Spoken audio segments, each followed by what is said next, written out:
Thank you. Thank you. In this campaign, we have a fundamental choice. Will we protect our country and our allies, advance our interests and our deals, do battle where we must, and make peace where we can? Or will we entrust our place in the world to someone who just hasn't learned the lessons of the last decade? We've all learned. Mitt Romney doesn't know much about foreign policy, but he has all these neocon advisors who know all the wrong things about foreign policy. He would rely on them. After all, he's the great outsourcer. But I say to you, this is not the time to outsource the job of commander-in-chief. Our opponents like to talk about American exceptionalism, but all they do is talk. They forget that we are exceptional not because we say we are, but because we do exceptional things. We break out of the Great Depression, win 2 world wars, save lives fighting AIDS, pull people out of poverty, defend freedom, go to the moon, and produce exceptional people who even give their lives for civil rights and for human rights. Despite what you heard in Tampa, an exceptional country does care about the rise of the oceans and the future of the planet. That is a responsibility. That is a responsibility from the scriptures. And that, too, is a responsibility of the leader of the free world. The only thing exceptional about today's Republicans is that, almost without exception, they oppose everything that has made America exceptional in the first place. An exceptional nation demands exceptional leadership. It demands the leadership of an exceptional president. And my fellow Americans, that president is Barack Obama. Now just measure the disaster and disarray that he inherited. A war of choice in Iraq had become a war without end, and a war of necessity in Afghanistan had become a war of neglect. Our alliances were shredded. Our moral authority was in tatters. America was isolated in the world. Our military was stretched to the breaking point. Iran marching towards a nuclear weapon unchecked, and Osama bin Laden was still plotting. It took President Obama to make America lead like America again. It took President Obama to restore our moral authority.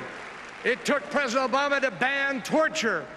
The president understands that our values don't limit our power, they magnify it.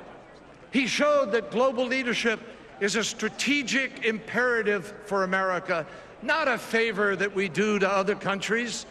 And President Obama kept his promises. He promised to end the war in Iraq, and he has, and our heroes have come home. He promised to end the war in Afghanistan responsibly, and he is, and our heroes are coming home. He promised to focus like a laser on al-Qaeda, and he has. And our forces have eliminated more of its leadership in the last 3 years than in all the 8 years that came before. And after more than 10 years without justice for thousands of Americans murdered on 9/11, after Mitt Romney said it would be naive to go into Pakistan to pursue the terrorists, it took President Obama, against the advice of many, to give that order and finally rid this earth of Osama bin Laden.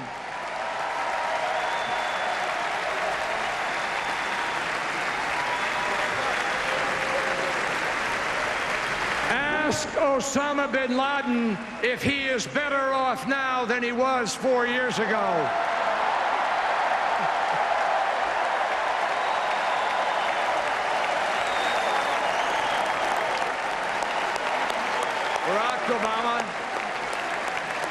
Barack Obama promised always to stand with Israel, to tighten sanctions on Iran, and take nothing off the table.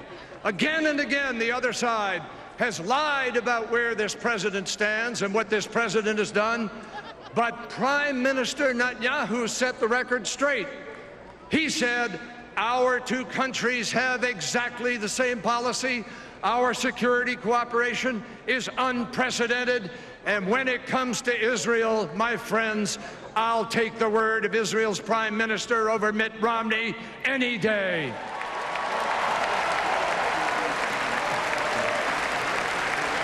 President Obama promised to work with Russia to reduce the threat of nuclear weapons and signed an historic treaty that does just that. He promised to lock down nuclear materials around the world, and he has done just that. He refused to accept the false choice between force without diplomacy and diplomacy without force.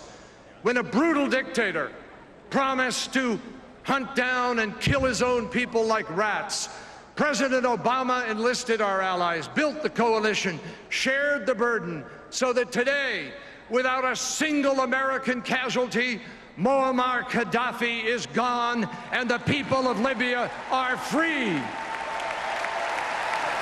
So, on one side of this campaign, we have a president who has made America lead like America again. And what is there on the other side? An extreme and expedient candidate who lacks the judgment and the vision so vital for the Oval Office, the most inexperienced foreign policy twosome to run for president and vice president in decades. You know, it isn't fair. It isn't fair to say that Mitt Romney doesn't have a position on Afghanistan. He has every position. He was against setting a date for withdrawal. Then he said it was right. And then he left the impression that maybe it was wrong to leave this soon. He said it was tragic to leave Iraq. And then he said it was fine. He said we should have intervened in Libya sooner. Then he ran down a hallway to run away from the reporters who were asking questions. Then he said the intervention was too aggressive. And then he said the world was a better place because the intervention succeeded. Talk about being for it before you were against it.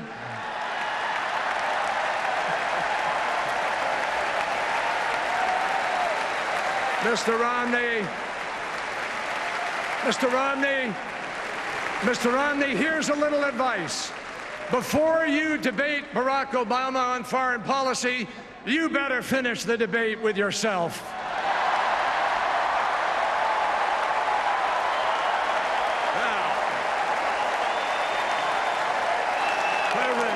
President Mitt Romney. President Mitt Romney.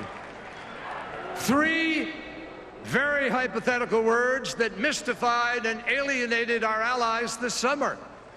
For Mitt Romney, an overseas trip is what you call it when you trip all over yourself overseas.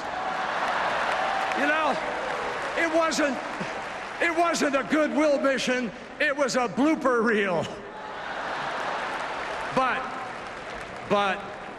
But a Romney-Ryan foreign policy would be anything but funny.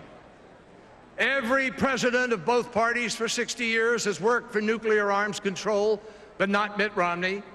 Republican secretaries of state, from Kissinger to Baker, Powell to Rice, President Bush, 71 United States senators all supported President Obama's New START treaty, but not Mitt Romney.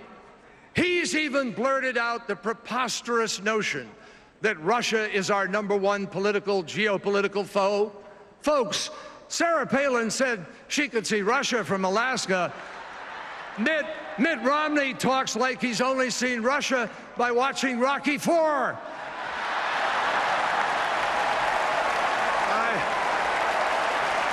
tell you.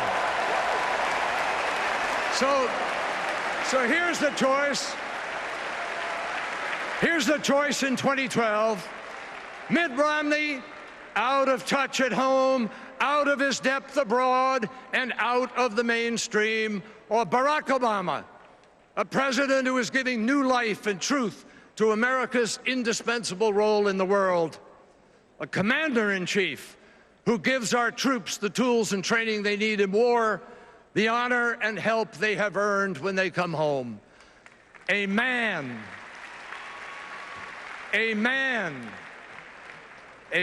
who will never ask other men and women to fight a war without a plan to win the peace. And let me say something else. Let me say something else. No nominee for president should ever fail in the midst of a war to pay tribute to our troops overseas in his acceptance speech. Mitt Romney was talking about America. They are on the front lines every day defending America, and they deserve our thanks.